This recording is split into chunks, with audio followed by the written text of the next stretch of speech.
Assalamualaikum warahmatullahi wabarakatuh. Salam sejahtera untuk kita semuanya.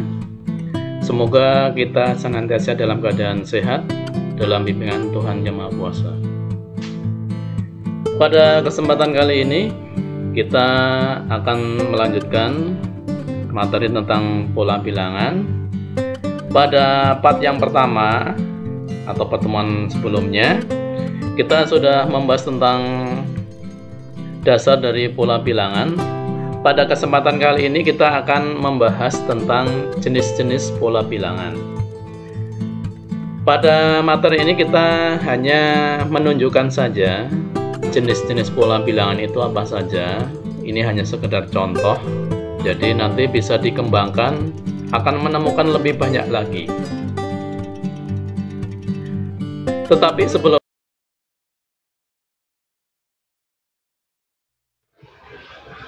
ada sebuah tulisan menarik dalam berbahasa Inggris. Saya ambil tulisan ini dari buku Liber Abasi bab 12. Jika Anda bisa mentranslate ke dalam bahasa Indonesia, silahkan diamati dulu. Buku ini adalah karya legenda matematika yang bernama Fibonacci. Jika diartikan kurang lebih, artinya seperti ini.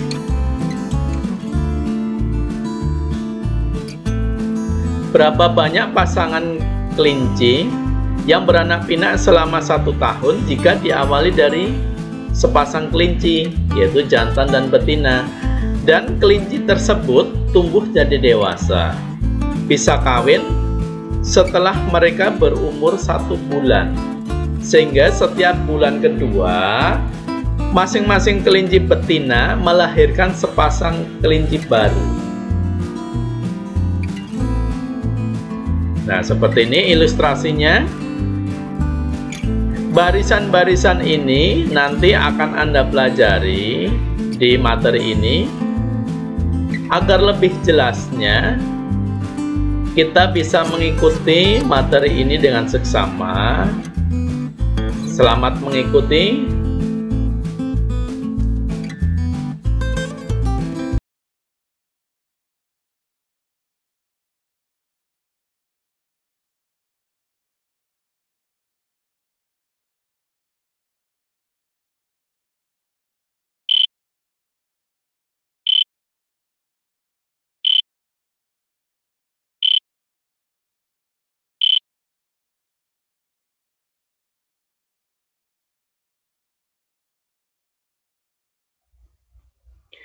Jenis-jenis pola bilangan.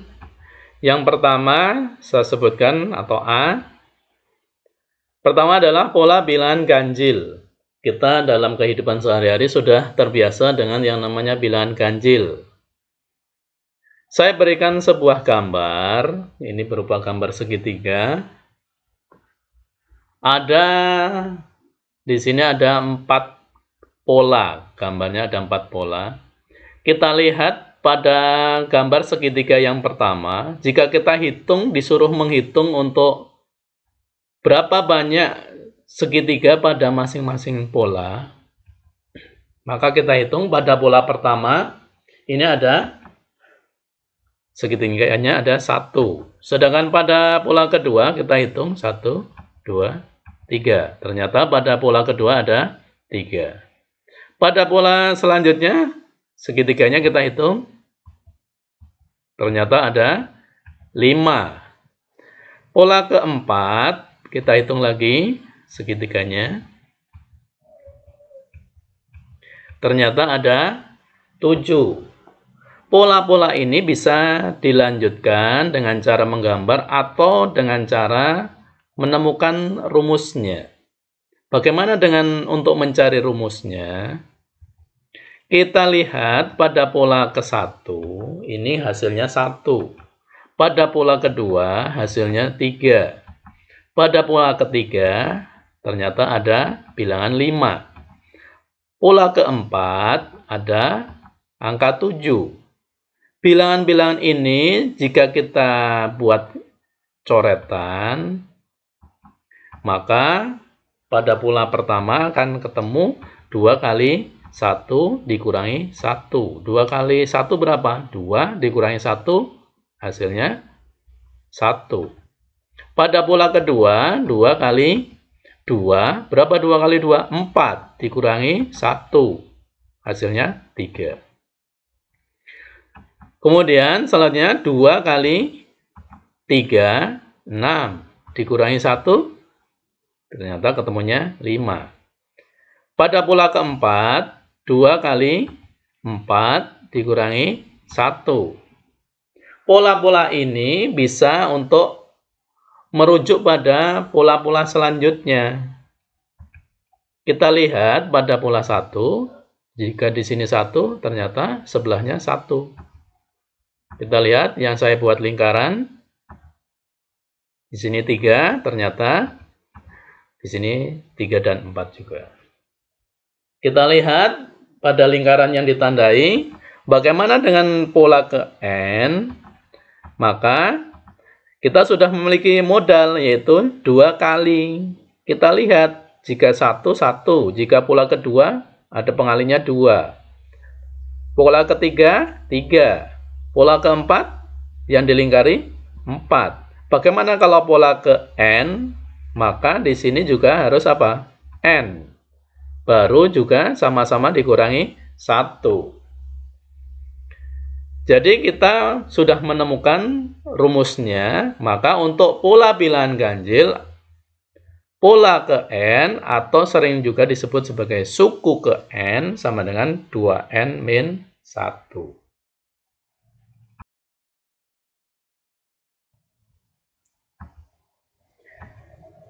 Pola selanjutnya yaitu pola bilangan genap. Saya berikan gambar seperti ini. Bisa diamati. Sekarang ada gambar segi berapa itu? Segi 6.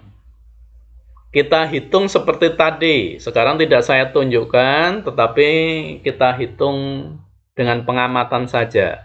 Pada pola pertama ada berapa? Ada 2. Pola selanjutnya ada, kita hitung, ada 4. Pola selanjutnya, ada berapa segi 6? Ada 6. Ternyata pola keempat ada 8, dan seterusnya. Ternyata angka 2, 4, 6, 8, dan seterusnya merupakan pola bilangan genap. Bagaimana cara mencari rumusnya nanti? Kita lihat di sini seperti tadi.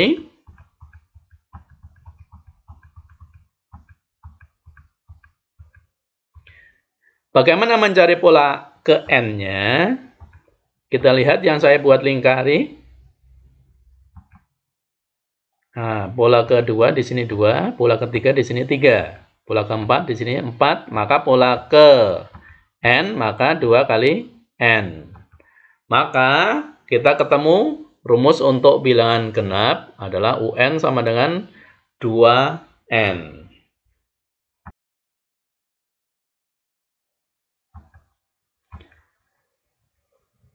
Yang C, pola bilangan persegi panjang. Saya berikan contoh seperti ini. Kita buat titiknya, kita hitung. Pola pertama ternyata titiknya ada 2. Pola kedua, titiknya ada berapa noktahnya? 6. Pola ketiga ada 12. Pola keempat ada 20. Dan seterusnya. Bagaimana mencari pola ke N-nya nanti?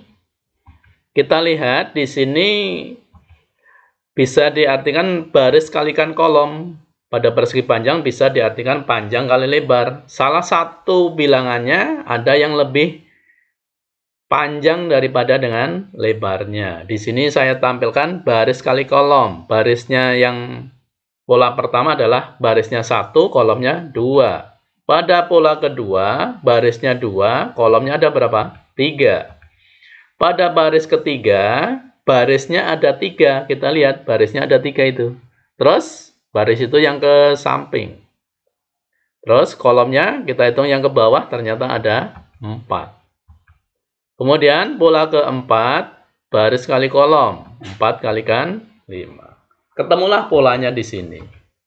Kalau 1, maka 1 kali 2. Kalau 2, 2 kali 3. Kalau 3, 3 kali 4. Kalau 4, 4 kali 5. Maka untuk mencari pola ke N, kita sudah punya modal N. N kali berapa? N kali N ditambah 1. Misalnya kita ditanyakan pola ke 10. Maka 10 kalikan 11. Ditanyakan pola ke 20.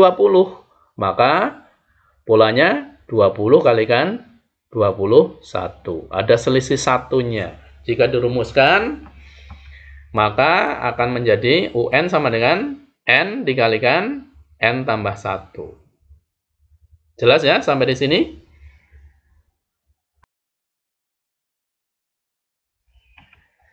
Pola selanjutnya yaitu pola bilangan persegi. Kita tampilkan seperti ini.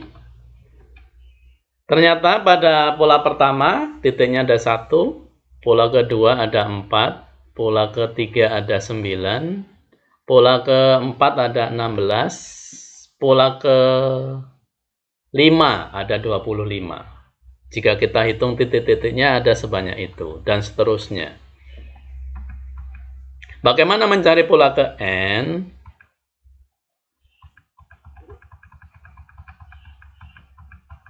Ternyata kalau misalnya pola pertama, ini adalah 1 kali 1. Jika pola kedua, 2 kali 2. Pola ketiga, 3 kali 3. Pola keempat, 4 kali 4. Pola kelima, 5 kali 5. Pola ke N adalah N dikalikan N. N kali N, ini bisa diartikan sebagai N kuadrat atau N pangkat 2. Jadi kalau ketemu N pangkat 2 artinya N dikalikan N.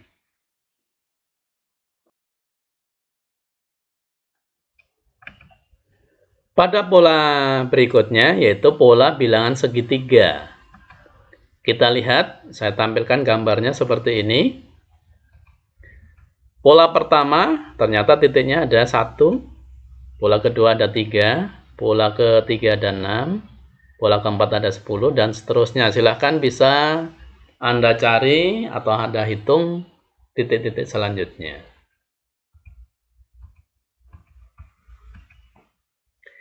Bagaimana mencari nanti yaitu rumus pola ke N. Ingat, pola ke 1 di sini ada angka 1.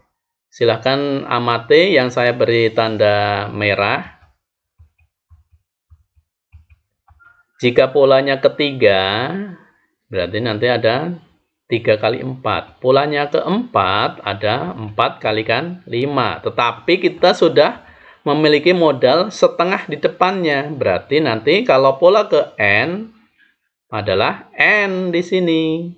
Kalikan dengan 4, 5. Kalau pola ke 5 berarti nanti 5 kali 6. Kalau pola ke 10 maka nanti 10 kali 11. Berarti ada selisih 1. Berarti ditambah dengan 1. Jadi untuk pola ke N nanti N dikalikan dengan N ditambah 1. Terus di depan sendiri ada bilangan setengahnya, dikalikan setengah.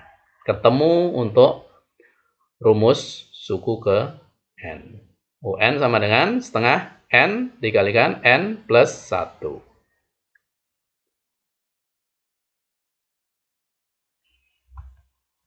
Pola selanjutnya adalah pola bilangan segitiga Pascal.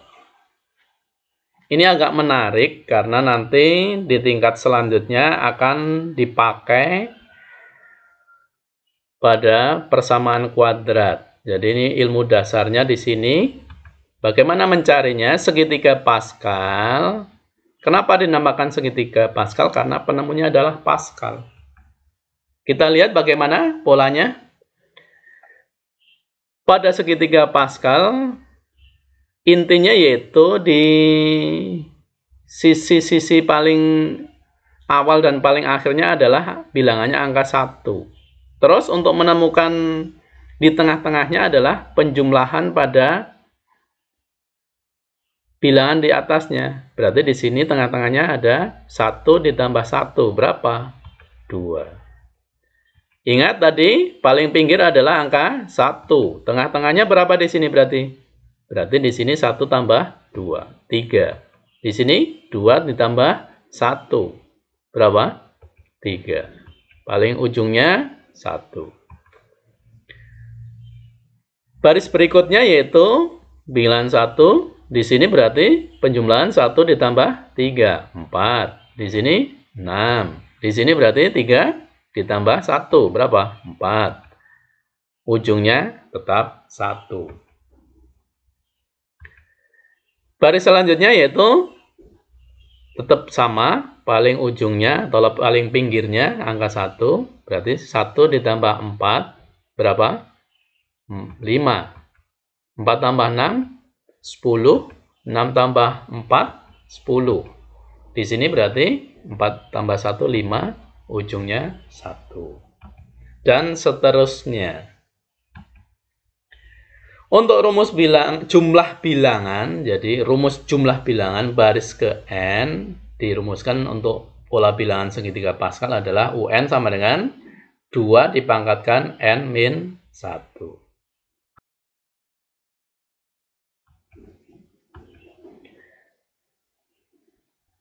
Yang G atau pola selanjutnya adalah pola bilangan Fibonacci.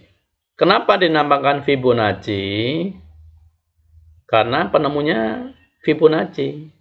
Namanya sebenarnya bukan Fibonacci. Dia adalah seorang yang bernama Leonardo da Pisa. Dari nama kata Pisa saja kita tahu bahwa dia adalah orang Italia. Ingat Menara Pisa? Nah, Leonardo da Pisa ini seringkali disebut dengan nama Leonardo Pisano. Terus bagaimana menjadi seorang bernama Fibonacci? Ayahnya adalah bernama seorang William. Bernama William, tapi juga dikenal seorang Bonacci. Kemudian ada istilah dalam Italia, Filius Bonacci, artinya anak dari Bonacci. Kemudian lebih terkenal dengan nama Fibonacci. Itulah sejarahnya seperti itu. Jika kita belajar tentang sejarah, dia ada seorang pemuda berkelana, ayahnya seorang penjaga pos di daerah yang sekarang dinamakan Aljazair, daerah Arab. Kemudian Leonardo da Pisano ini berangkat menuju ke sana, tertarik dengan angka-angka Arab karena lebih simple dibanding dengan angka-angka Romawi. Kemudian di sana belajar kepada matematikawan di sana. Kemudian pulang lagi, kemudian menciptakan karya buku yang ada. Salah satunya tadi yang disebutkan di depan. Demikian untuk sekilas saja. Banyak sekali ini manfaatnya untuk bilangan Fibonacci. Contohnya misalnya untuk pola-pola pada jumlah bunga, pada bunga petal. Kemudian pada nanti rasio emas juga dipakai di situ. Kemudian dipakai lagi saat seseorang melakukan trader di pasar saham dan sebagainya, ada namanya kan pakai pola Fibonacci. Kita hanya membahas tentang pengertian saja di sini. Pengertiannya yaitu pola bilangan Fibonacci adalah suatu bilangan yang setiap sukunya merupakan jumlah dari dua suku di depannya. Maksudnya seperti apa? Kita berikan contohnya seperti ini misalnya. Ada angka 1, maka suku berikutnya atau pola yang ketiga adalah penjumlahan di depannya, yaitu 1 tambah 1. Berapa? 2. Suku berikutnya, ingat, jumlah dari dua suku di depannya, berarti 1 tambah 2, 3. Nah, seterusnya seperti itu, 2 tambah 3, 5. Suku berikutnya, 3 tambah 5, 8. Di sini 5 tambah 8, 13. 8 tambah 13, 21. Dan seterusnya. Jika diberikan pola semacam ini, misalnya, maka seperti tadi, berarti 4 tambah 2 hasilnya 6. Dengan cara yang sama, bisa kita lanjutkan sendiri pola-pola tersebut. Apakah harus selalu bernilai positif? Tidak. Bisa misalnya saya berikan contoh seperti ini. Min 6, sini 3, maka pola yang ketiga, min 6 ditambah 3. Lebih besar negatifnya, maka hasilnya negatif 3. Seterusnya, 3 tambah min 3, hasilnya 0. Min 3 tambah 0, min 3. Dan seterusnya. Paham ya di sini? Untuk pola bilangan Fibonacci. Nanti kita bahas bagaimana manfaatnya sangat besar sekali untuk bilangan Fibonacci ini.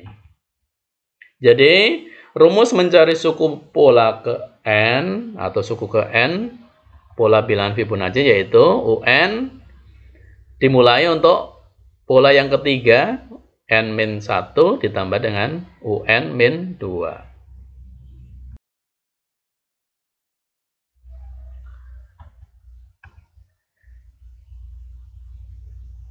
Pola yang ke H yaitu pola bilangan aritmatika. Pengertiannya adalah pola bilangan aritmatika adalah pola bilangan di mana bilangan sebelum dan sesudahnya memiliki selisih yang sama. Pola bilangan aritmatika adalah, contohnya, saya berikan contohnya seperti ini. Kita lihat 3, 5, 7, dan seterusnya. Jika kita amati, ternyata selisihnya sama, yaitu 2, senantiasa ditambah dengan 2. Ini disebut nanti sebagai bedanya. Untuk khusus bilangan aritmatika akan kita bahas pada pertemuan selanjutnya. Jadi nanti silahkan diikuti bagaimana untuk mencari pola bilangan aritmatika. Di sini saya sebutkan UN-nya A plus N-1 kalikan B. Bagaimana mencari rumus tersebut? Ingat di pertemuan selanjutnya. Begitu juga dengan pola bilangan geometri. Nanti akan kita bahas pada pertemuan selanjutnya. Pengertiannya yaitu pola bilangan geometri adalah suatu bilangan hasil perkalian bilangan sebelumnya dengan suatu bilangan yang tetap. Contohnya seperti ini, 2, 4, dan seterusnya. Ini ternyata dikalikan dengan 2. Jadi kalau bilangan aritmatika tadi dengan ditambah atau selisihnya tetap, sedangkan untuk geometri dengan cara dikali. Itulah perbedaan krusialnya di situ. Untuk rumusnya yaitu UN sama dengan A kalikan R dipangkatkan N-1. Khusus untuk pola bilangan aritmatika dan geometri akan kita bahas pada pertemuan selanjutnya.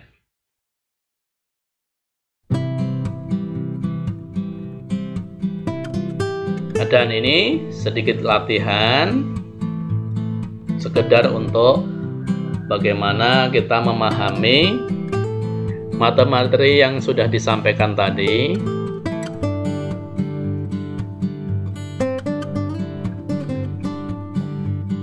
Yang khusus nomor 3, ini mungkin agak baru. Tentukan 3 bilangan pada suku pertama dari suatu barisan yang memiliki rumus suku ke N. Jadi sudah diberikan rumusnya. Misalnya saya berikan contoh saja dulu.